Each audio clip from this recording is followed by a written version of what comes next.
Good afternoon and welcome back to A Better Jamaica's series, sit-downs, conversations with the candidates from Council District 27 here in Queens. This afternoon, it is my pleasure to welcome candidate Harold Miller. Good afternoon, candidate Miller.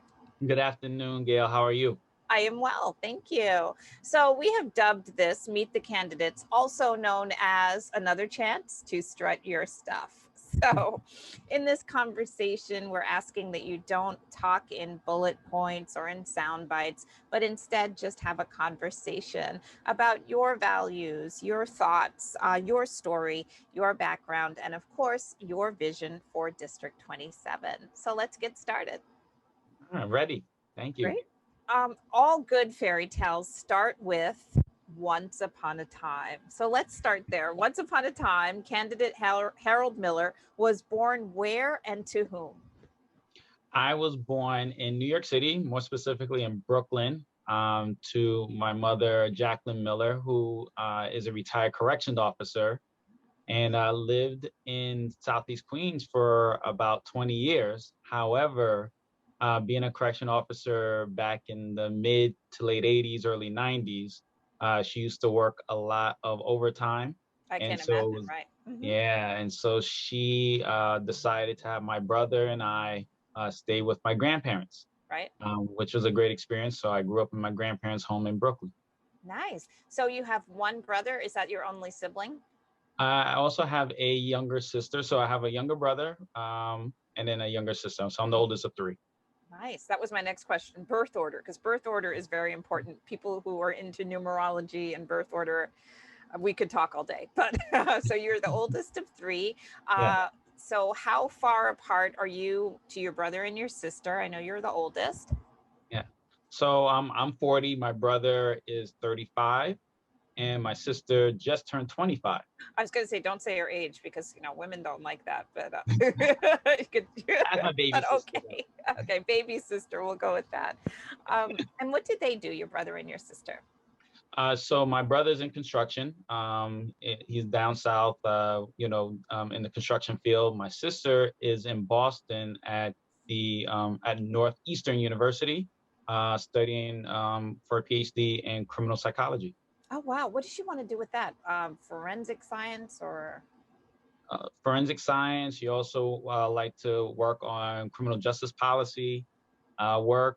She actually was an intern for the Mayor's Office of Criminal Justice several years ago. So she was able to learn a bit about the work that New York City was doing around criminal justice reform. And so she wants to dive more into it and be able to put forth policies to better reform the system. Right. Okay, and so day to day, you lived with grandma and grandpa. What were their names? Are they still with us? Unfortunately, no. They both passed away some time ago. My grandfather passed away back in '04. His name is Harold Miller. Oh my gosh, you were named after grandpa? I'm named after my grandfather, yes. Oh, wonderful. So I'm technically Harold Miller Jr. Right. And then my grandmother, Eileen Miller, passed away back in 2007. Mhm. And so day to day, they were immigrants from Guyana. They were loving people, hardworking people. I was young, I was old enough to remember them still both working. Working My before they were grandmother, retired. Yeah. yeah, retired, yeah. So they were, my grandfather worked in Chase Bank. He was doing, helping with bookkeeping work for the bank in those days just before they had like computers to take over everything. Right. And my grandmother was a registered nurse. Nice. She used to work overnights. So she'll come home from work and take me to school Yeah. and then take care of the house during the day. And then, come around 6 to 10 p.m., not to bother her because that's when she slept. Yes, And then she passed got up out, and went right? to work. Exactly. Lots of nurses Uh, in the family, I know, right? yes. Yeah. And my grandfather was the one that made sure I did my homework. He's the one that took me to baseball practice. Oh. He, taught me how to swing a bat, and in the beginnings, taught me how to drive a car before he passed away. So Oh, nice. Those are Mm, great memories. Thank you for sharing. thank And you. so, where did you go to grammar school, middle school, and high school? Oh, grammar school, school in East Black was called IS 252, Right. Arthur S. Somers Junior High School. Hmm. And high school, I attended Boys and Girls High School in Really? Bed-Stuy. Yeah, Yeah. Great, yeah, the French. great history behind that school. Yes, yes. I was under the principal of Frank Mickens, great Frank Mickens, the Chancellor of Fulton Street of those days. Yeah. He passed away some time ago. Right. And you said elementary school you wanted as well? What was Yeah, it? why not? Oh, Shout them it's out. PS 219, Okay. Kennedy King, named after Robert F. Kennedy and Martin Luther King. Oh, They named that wow. school. They named that school the year both of them passed away and were assassinated. Unbelievable. Yeah. That is great. So, what was your favorite class in high school at Boys and Girls? My favorite class was my history classes. Why? Yeah, such a history nerd. Also enjoyed government. It was only one semester though, but I really enjoyed government class. And wished in those days that we actually had more sessions in Right. government class. But those are my two favorites coming out of high school. Nice. And what was your very first job? Like your very first real job? Not like, like with me babysitting, not anything like that, but like your real first paycheck kind of job. What was that? My first paycheck job was working at KFC. Oh, I Uh, love it. Which one? yeah, Is it still there? actually, it's not there anymore. There's a Popeyes there in place. It was on Linden Boulevard in Utica. Right. Um, and so I used to take the bus there and work there after school and on the weekends. Nice. And the funny story behind it is that, I was 17, 18 at the time, and I was allowed to go to house parties at that Right. age. Yeah, of course. And I was very popular because I used to bring extra wings and biscuits to the party. You were that guy. I was that guy, yes. That is great. So, so you got invited to a lot of the house parties when you were 18. That is great. Yes. And then I guess flash forward, where did you go to high school? I mean, to college. Oh, college. So I attended Ithaca College. I have a bachelor's in history. Mhm. I originally went in there for computer science, and I realized it wasn't really a field for me. And I switched my major and my sophomore year to history, and I have a degree in history, but I also took a bunch of other social science classes such as sociology, political science, obviously, anthropology were some of my favorite subjects, Oh, classes in college. Yeah. nice. And what was your least favorite class in college? Because we said favorite in high school, so least favorite in college. Least favorite in college. Wow, that's I don't want to get myself in trouble when any professors are still around. Uh, I will have to say I had to do a statistics class Mhm. in college, and that I did not enjoy not 1 second of it. And then not that I had a decent grade if I remember. I had like a B or something like that, but just did not enjoy that class at all. Dreaded going to class. You were in very good company there. Absolutely. So after college, did you ever get a chance to go to a graduate school? No, I opted to go right to work and started organizing for an organization called Acorn. Right. Uh, Yeah. yeah, so I began as a community organizer Mhm. and began knocking on doors all throughout New York City. Uh, So Worked you came on, back to New York City after Ithaca. Mhm. yes, yes, crashed on my grandparents' couch That's what they're for a there while, for. and got to work and did it was really enjoyable, and I grew a lot in a very short period of time. I went from a community organizer to a borough lead. I was the lead for Brooklyn, and then in about a 2-year period, I became the citywide director So I managed all the organizers in New York City for Acorn at one point. Wow. Yeah. And then after that, I moved to Schenectady, New York for a 5-year period. Why did you move there? What took you there? Well, so there was a opportunity for me to get out of the city for a little while, and I took advantage of it, and I wanted to live somewhere different.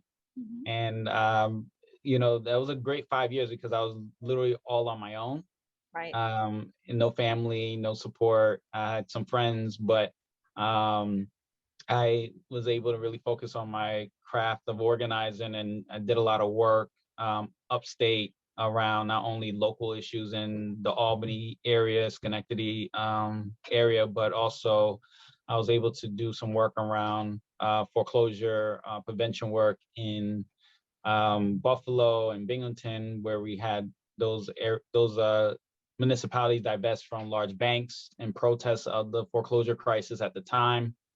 I was also able to work with members of my organization that had want to address the issue of teen suicides in the city of Schenectady. That meant a lot because it was at the time mental health wasn't really in the forefront as it is now. This is over 10 years ago.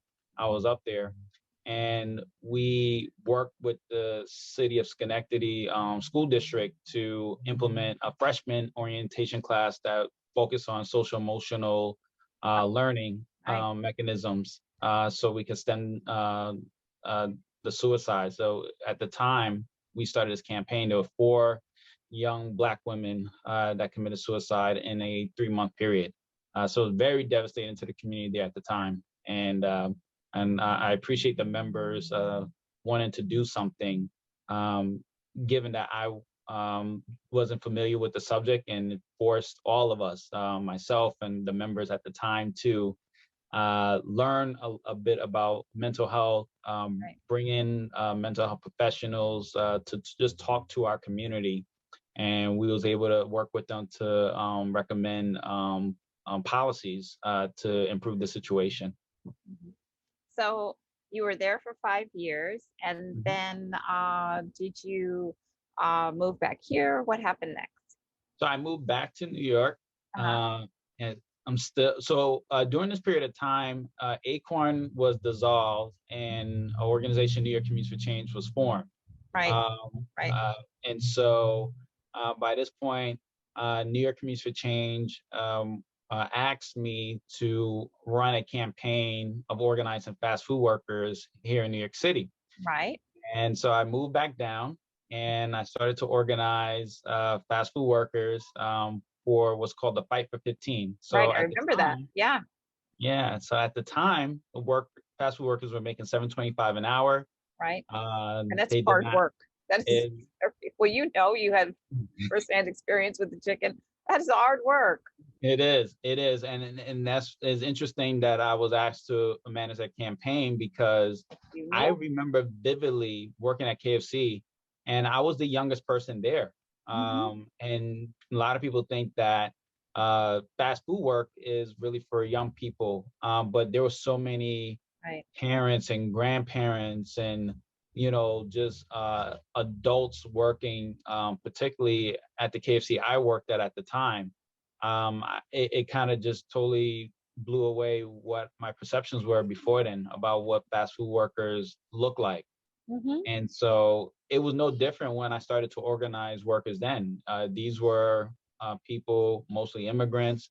They were hardworking people. Hmm. They cared about their family. They were sending money back to their home countries, a lot of them, Right. and still trying to find affordable homes to live in. And many of them were living in homeless shelters. Many of them were, not able to pay for bus and train fare a And lot of the that's times because working a they just 40-hour week. It's not like you're exactly working 5 hours, or people think maybe 20 hours. It's a full-time gig. right. And someone had to work over 40 hours, but we're not paid Right. overtime pay. Mhm. So we fought, and I had the honor of leading the first strikes here in New York City back in 2012. Right. where we had hundreds of fast food workers all across the city walk out on strike. And it was really gratifying to see them stand up and fought and fight. And then to see now that we have a $15 minimum wage here in New York, they have other legislation to protect their schedules, because that was Right. another thing that That is, many of the you just, workers face. right. You get called off or called on at a whim. Right. Exactly. And so we wanted to make sure that we had, set schedules for those workers. And now there's legislation in place for that, as well as making sure that there's legislation for what's called just firing. Mhm. Workers cannot be fired without just cause. And then you worked on that campaign for how long? Worked on that campaign until the summer of 2013. And Mhm. then I moved over to work for then public advocate Bill de Blasio's mayoral run. Oh, I wow. was his I Okay. was his field director In uh, Brooklyn for the entire city. for the five boroughs. Okay. For the Mhm. 5 boroughs, yes. So I manage a team of borough directors, borough coordinators who, work really hard to build out a volunteer base of support. Mhm. And I manage all his field activities. So when he was at a subway, or when he went to go on a business walk, or he's visited church, that was all approved by me. Right. So all his activities ran through, my operations, and my team managed all of that for him. Wow. And so then he was elected to mayor, and you did what? So he appointed me to deputy commissioner in the community affairs unit, which I served in for 6.5 years. So from February 2014 all the way up to June of 2020. Okay, so And last year. Wow. yeah, And then did you leave because you wanted to do this run? well, so when the pandemic hit, I was working as the deputy commissioner at the very beginning of the pandemic, and we did a lot of work to I can't communicate with the imagine. Right. community. I was involved in conversations of, getting testing sites to certain locations around the city, and honestly, I was a bit frustrated about where we were placing testing sites, how our response. And so when the opportunity came to work for the Test and Trace Corps Mhm. under the Health and Hospice Corporation, Mhm. I took that opportunity and served as campaign director from July of 2020 up to January of This year. 2021. Right. Yeah, this year. For that reason, I wanted to make sure that particularly Black and Brown communities had a just response to the pandemic. And I felt it was important for me to be directly involved to make sure that happened. And so I was working to bring testing sites into the district, not only in District 27, but other Black and Brown districts throughout the city. Mhm. Also, want to make sure that we educated as many people as possible. And so we had canvassers and other outreach specialists all spread all throughout the city Mhm. to have one-on-one conversations with folks about how to stay safe during this pandemic. Mhm. So I built it from scratch, literally, and we at one point had over 500 people Wow. out on a daily basis, Mhm. educating people, handing out masks, connecting folks to local testing sites that they can Right. go get tested for COVID at the time. So this is pre-vaccination. So a lot of the Right. work January, that, right before yeah, people had an opportunity. Mhm. yeah. So right now, a lot of the foundation that I built on outreach, they're now using for the vaccination campaign right now. So I'm happy to see what I started and morphed into the vaccination effort, because it proven that we can actually reach people if we go to where people are. And so we built a lot of partnerships, community partnerships. We built a lot of relationships within the community to rebuild trust, because there was not a lot of trust in government Right. uh, when it came to this pandemic. And so it was important for me to hire, NWBE businesses Right. to help with the outreach work. It was important for me to hire people who spoke the languages of those communities. And that was a way we were able to start to turn the tide and be able Bridge the to, gap, right? yeah, exactly. So, and then that was until January, I guess. Was that the end? That was when you decided to do this full time? Is that, Yes. yeah. Yeah. So it was January was a good point for me to leave because the beginning of the year, and we were actually transitioning as the Test and Trace Corps for the winter peak that we just got out of, and so it was important for me to kind of get things in place and get out the way, and Great. then I was able to focus on campaigning for the seat after that. Nice. Very nice. Um, and that was great work too. Thank you. Just with the whole core and all of that, and just getting people masks and getting them to be safe and to stay safe. So that's awesome. So you've done a lot professionally with the city, etc. How big of a move does running for elected office represent? Well, for me, it's important. This is an important opportunity. As a homeowner in St. Albans, as a husband and a father of a 7-year-old and a 3-year-old, having a open council seat saw as an opportunity to continue the work that I've been doing for almost 20 years, and being able to serve the community that I live in, b put forth my experience and expertise to good use to better the conditions in my own community. And so this opportunity to run for city council just seemed right for me, and seemed like this was the right time for me to take that next step and go from behind the scenes to being a leader more forward facing. I love the work that I've done over the years, and um, once I'm elected, I'm going to continue to do the work. And after that, I'm still going to do the work of serving my people. But this is a moment for me to be in the front and to put forth ideas that I have, visions that I have about how we can have a better District 27, and being able to use this moment to help us get out of a pandemic that's hurt so many of us. And I just couldn't sit on the sidelines and not at least put forth my vision of what we can do as a community moving forward. So it's January 21st, and you have gone from candidate Miller to council member Miller. What is and you've been sworn in, you've raised your hand. And what is the very first piece of legislation that you can't wait to work on and get passed? That's a great question. So one of the first things I want to make sure we get into place is any legislation to protect and better resource our small businesses. We have money coming in from the federal government, from the state government for this COVID relief, but we all seen how a lot of our our businesses in our communities, particularly in Southeast Queens, did not get a piece of the action, or did not get a fair shake of the action. And so I want to put forth legislation that actually ensures that we receive that, and actually put some resources behind it, including working with SBS to have mobile units come out to the business trips in Southeast Queens, along Merrick, along Linden Boulevard, along Farmers, and actually go talk to businesses individually, and making sure that they are equipped with the resources available to receive this recovery money. And so our businesses can get back on their feet, and we're able to move forward as a community. Awesome. And you are in St. Albans, right? Yes, I am. Yeah.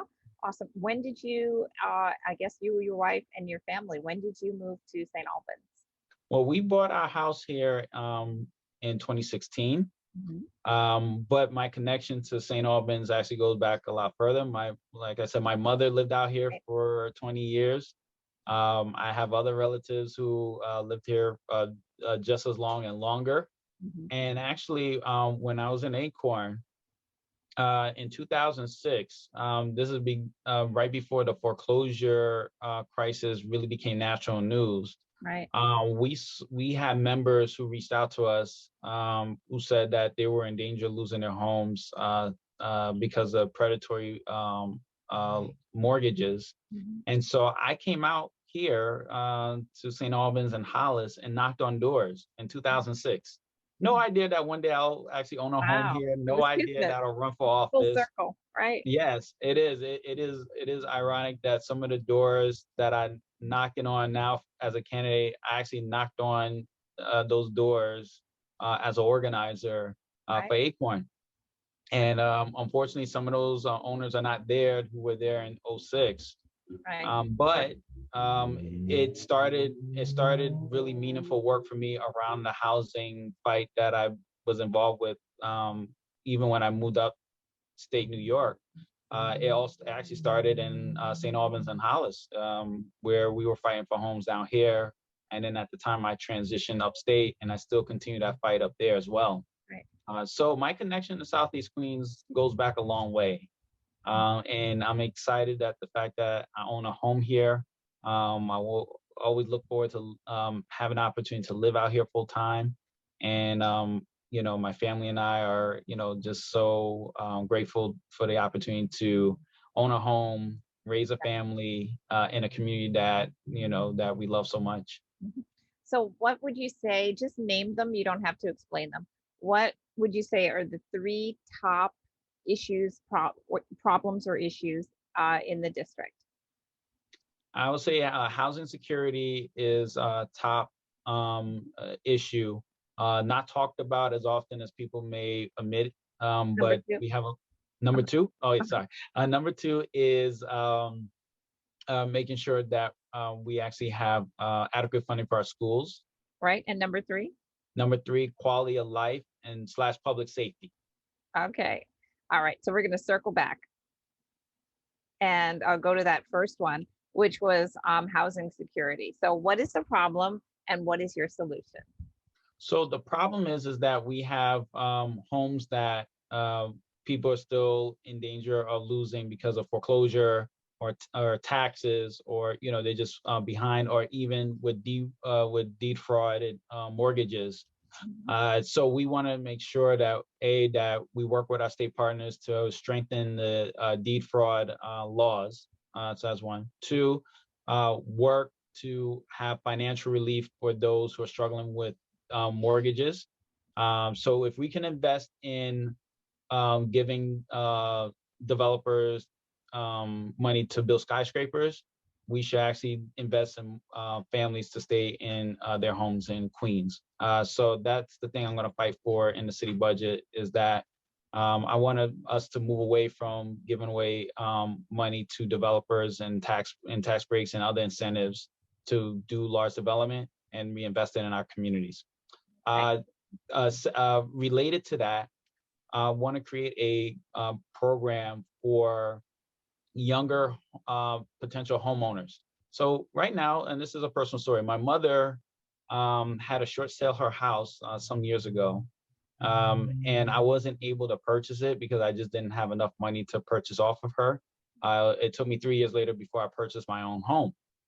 So I want to create a grant, what's called second generation grant, where we actually have money set aside for folks to purchase the homes from their older relatives, whether it be their parents or Grandma. grandparents Right. or Mhm. uncle, some sort of next of kin program where we can actually have the house stay in the family, and the city supports that with some sort of financial Subsidy or assistance. right. Mhm. Yeah, grants or loans, something to bridge that gap, whether to help pay off a mortgage, to help um, with disrepair on a home, back taxes, whatever the case may be. Make it flexible as possible so we can actually stabilize the housing market in our area. Because what we all see is that some of these homes are being sold to investors. They tear it down and build 6-unit houses, and it's out of character of our community. And Yeah. so that's my Happening next door to me right now. So I am unfortunately, yeah. on board.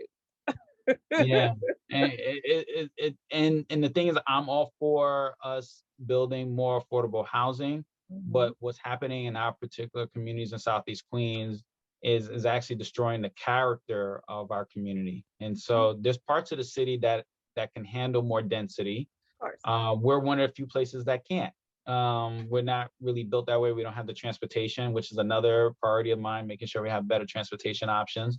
We don't have the sewer infrastructure like other communities to handle, much more than what we currently have. And so if we're to build all these additional homes, we need to make sure we have better infrastructure. Right. In the meantime, I rather propose that we actually keep the Joneses, keep the Lewises, keep the, Right. all those families who've been there for generations, Mhm. and give the next generation of that family an opportunity to own a home as well. Yeah, that's what happened next door. The grandmother passed away, and the 25-year-olds are just like, we can't do this work in a McDonald's.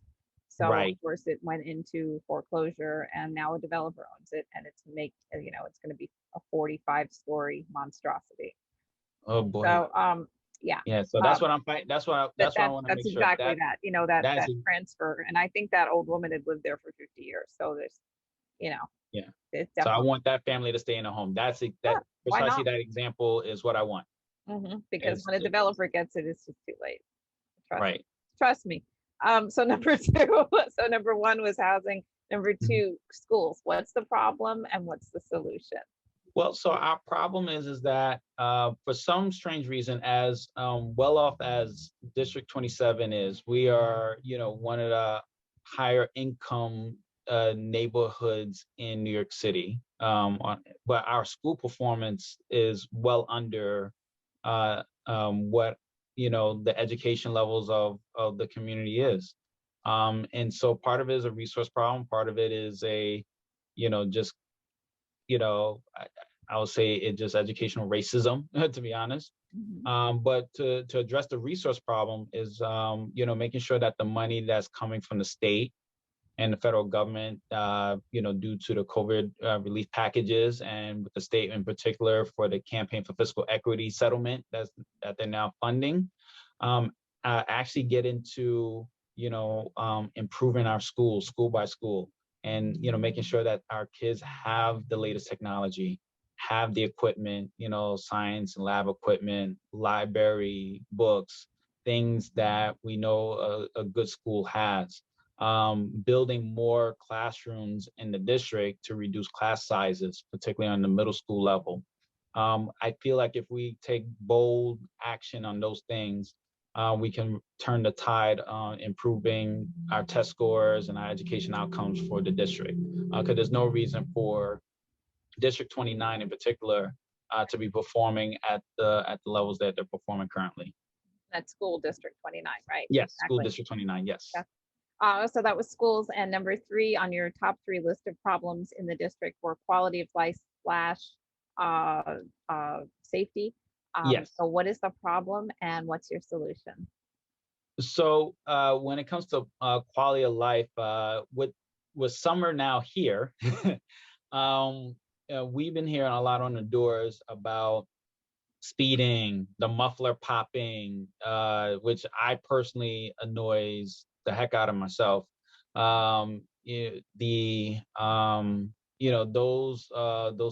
Those things that we see as small quality of life issues have a huge impact on our community because we're still getting up, going to work. We still have children that's going to school, and I want us to take bold action to work as a community to address these problems.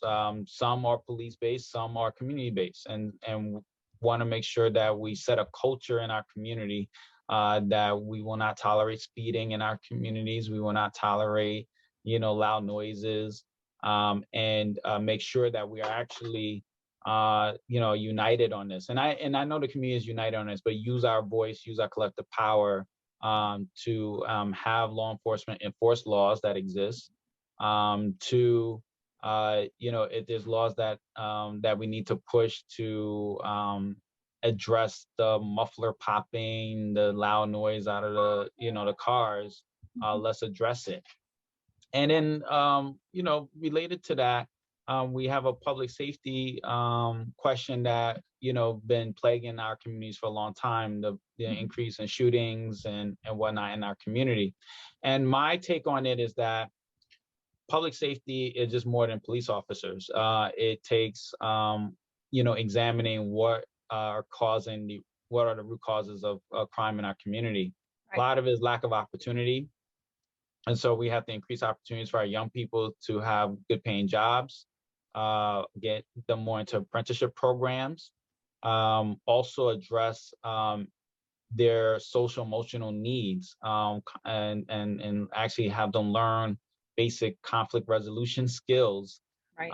and instill that in a young age in the school. So it takes investment. And so I want to invest in social workers and mental health counselors and clinicians, to address those things. At the same time, also work with community-based organizations that do the violence interrupting work, Right. such as King of Kings and Life Camp and 100 Suits, to actually continue to do that work and expand on it, because they right now are in very specific blocks and streets within the community. And so I will want to have funding for a more robust response where they could go in there, talk to gang members, stop shootings before they occur, and at the same time encourage those who are involved in gangs to get out of it, and give them tools and resources so they can get themselves out of gang activity. And those programs do work. It's just that they're not at scale on a citywide level, and that's one of the things I want to push for. Mhm. I always say if you teach someone how to plumb and you give them a $60 an hour job, they're not going to be hanging out in the street at night because they got to get up early and go make their $60 an hour, right? Exactly. There goes, there goes hanging out in, till all hours because I've got some place to go in the morning. And a very lucrative place to go in the morning. So Candidate Miller, here's a little bit of a personal question. Who knows you best? Who knows me best? My wife, Tanisha Walker Miller, knows me best. A second is perhaps my younger brother. Okay. So Tanisha, your wife, shout her out. Mhm. Yeah, shout out to Yeah. Tanisha. Oh, shout out to Tanisha Walker Miller. Yes, Okay, there beautiful you go. wife. Uh, And so she's my best friend, my partner in all I do. Perfect. Good and bad. So what would Tanisha, the lovely Tanisha, what would she say is your greatest strength?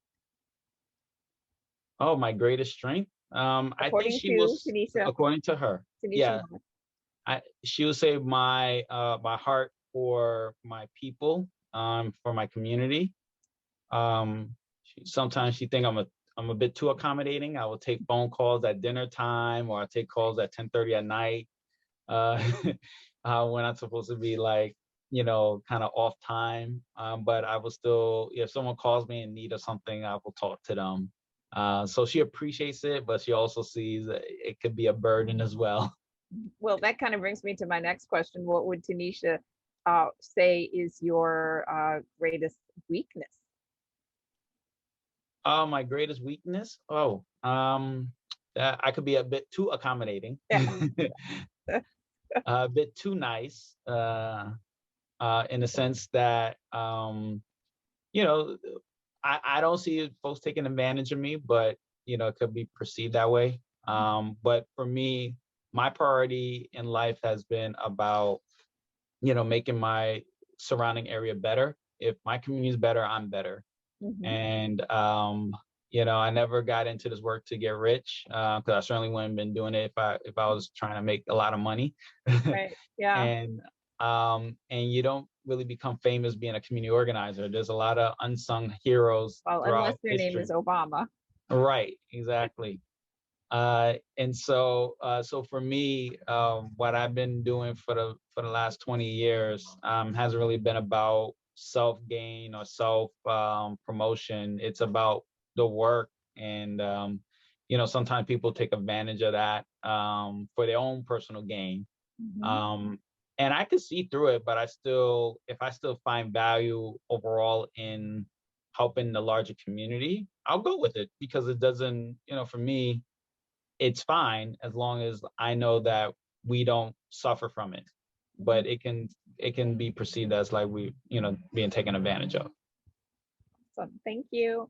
And let's see. What about your background? You told us a lot about your background. So what particularly makes you well suited to be our next council member? Well, for me, I have not only government experience as a former deputy commissioner. I am the highest ranking former city official running in this race, for one.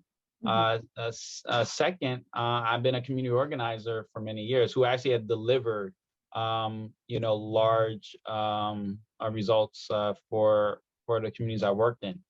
So, for example, early on in my career, um, parents approached us about the fact that their eighth graders did not have science lab equipment, and they were asked to take the science exam, but never actually seen, Bunsen burners and beakers and things like that. Right. And so I organized parents and teachers and community activists to fight the DOE for $444 million of equipment. Wow. And that's as a community organizer. I was able to convince municipalities to take money out of Chase Bank and Bank of America in protest to bring those banks to the table to do settlements for homeowners. Wow. I organize,